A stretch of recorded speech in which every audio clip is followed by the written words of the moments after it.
अगर आप धनबाद में रहते हैं तो आपने देखा होगा कहीं आपको अग्रसेन भवन मिलेंगे, कहीं विद्यापति भवन, तो कहीं कच्छ गुजराती समाज का धर्मशाला। लेकिन अगर नहीं दिखेगा तो आपको कलवार वैश्य समाज का धर्मशाला। लेकिन वह दिन दूर नहीं जब आपको कलवार समाज का, वैश्य समाज का भी धर्मशाला आपको धनबाद के पंडुकी में देखने को मिलेगा। जगन्नाथपुरम परिसर में 50 डिसमिल ज़मीन पर यहाँ पर धर्मशाला निर्माण का कार्य शुरू होने वाला है। और आज विधिवत कहा जाए तो यहाँ पर एक बोर्ड लगाया गया है, और जो सामने बोर्ड में आपको हम दिखा रहे हैं कि संघे शक्ति कलियुगे कलवार वैश्य जागृति मंच ट्रस्ट निबंधन संख्या दिया हुआ है, और यहाँ पर भूदान करने वाले कृष्ण मुरारी चौधरी जी का भी नाम दिया गया है, जिन्होंने यहाँ पर ज़मीन उपलब्ध कराया है समाज के लिए। और तमाम जो लोग यहाँ पर समाज के हैं, जो संरक्षक हैं और साथ ही जो करता धरता है, इन लोगों से भी हम बात करने का प्रयास करेंगे और जानेंगे कि किस तरह के धर्मशाला का निर्माण होना है और इससे समाज के लोगों को किस तरह का फ़ायदा होगा। तो सबसे पहले अब बताइए भैया, ये जो आज परिकल्पना हो रही है, तो आज क्या कुछ किया है आप लोगों ने यहाँ पर? हम लोगों को जो ज़मीन कृष्ण मुरारी चौधरी जी ने धर्मशाला निर्माण के लिए दिया है, उस पर उनके दान पत्र का हम लोगों ने एक साइन बोर्ड लगाया है, और रात से इस ज़मीन पर हम लोग धीरे धीरे काम शुरू करने जा रहे हैं। कुल कितनी ज़मीन दी गई है उनकी तरफ से? उनकी तरफ से 50 डिसमिल ज़मीन दिया गया है। 50 डिसमिल है जी, धर्मशाला के नाम पे।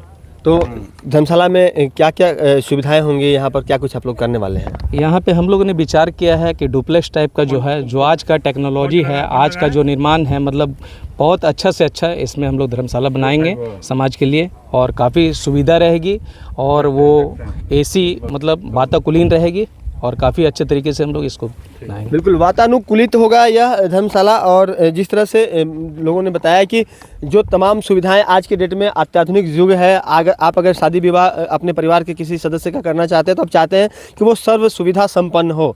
आपको वहां पर जाने के बाद किसी चीज़ के लिए बाहर देखना ना पड़े, किसी चीज़ के लिए परेशान ना होना पड़े, चाहे वो वाटर की समस्या हो या फिर किसी भी तरह की समस्या हो, उसका सामना ना करना पड़े। सर बताइए, यहाँ पर जो समाज के का धर्मशाला निर्माण हो रहा है, ये कितना भविष्य के लिए लाभकारी होगा और किस तरह का फ़ायदा समाज को भविष्य में होने वाला है? बहुत लाभकारी होगा। हमारे समाज में बहुत ऐसा तबका है जो कि जिसको सुविधाजनक नहीं काम मिल पाता है, या फिर बहुत सारी दिक्कतें होती है, तो अपना समाज का एक रहेगा, बल्कि बाहर के लोग भी आके कर सकते हैं, इसमें कोई दिक्कत नहीं है, और जो करना चाहेंगे आराम से इसमें कर सकते हैं, उसमें उनको कोई सुविधा नहीं होगी।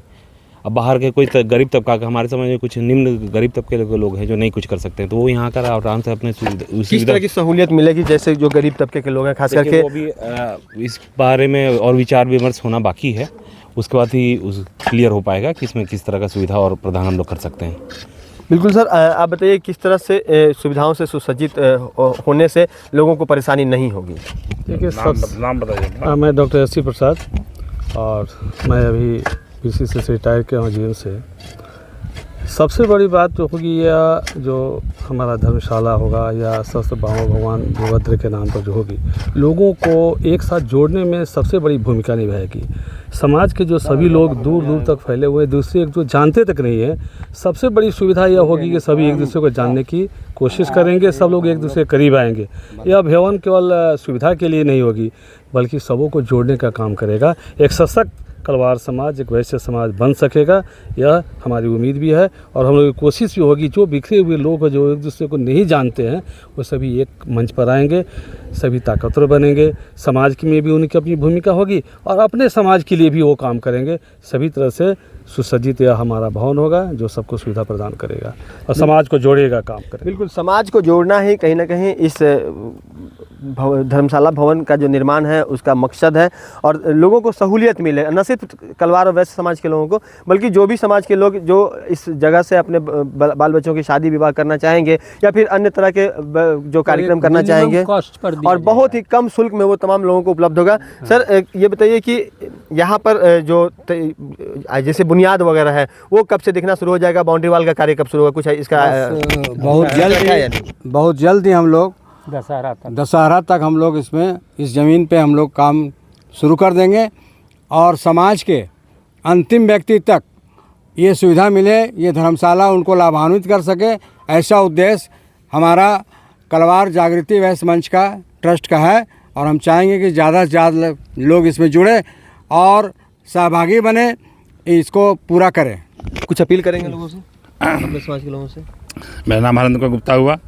मैं अपने समाज के लोगों से अपील करूंगा कि इस पुनीत कार्य में जो सहयोग करें और इसको आगे बढ़ावें और सबके लिए अच्छा रहेगा, समाज जोड़ने के लिए अच्छा रहेगा। और इसको जो है हम लोग चाहेंगे कि ये जो है एक मॉडल बने। हम लोग का जो उद्देश्य अभी तक जो है 3 मंजिला का है, 3 मंजिल का बनने का है और उसको जो है अत्याधुनिक तरीक़ा से उसमें रहने का सुविधा भी हो, ये सारे सुविधा के युग जो है ताकि किसी को कोई दिक्कत नहीं हो, यही हम समझ।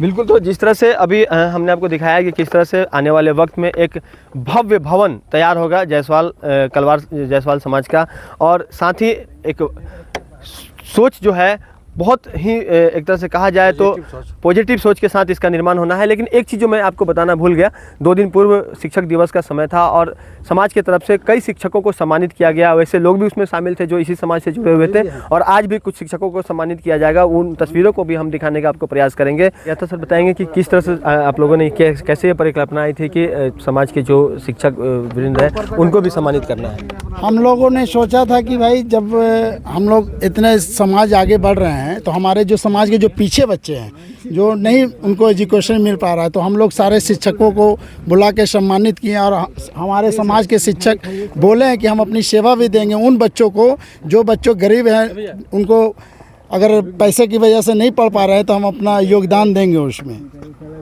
बिल्कुल, तो एक सोच जो होता है ना वो अपने आप में बहुत महत्वपूर्ण होता है और सोच पॉजिटिव होना चाहिए, चाहे वो आप समाज निर्माण के लिए अगर आप धर्मशाला निर्माण कर रहे हो तो या फिर शिक्षकों को सम्मानित कर रहे हो तो इस सोच के साथ ही लोगों को आगे बढ़ना चाहिए। सहयोगी प्रभात रोशन के साथ राजकुमार जायसवाल, 11 स्कोप्स, धनबाद।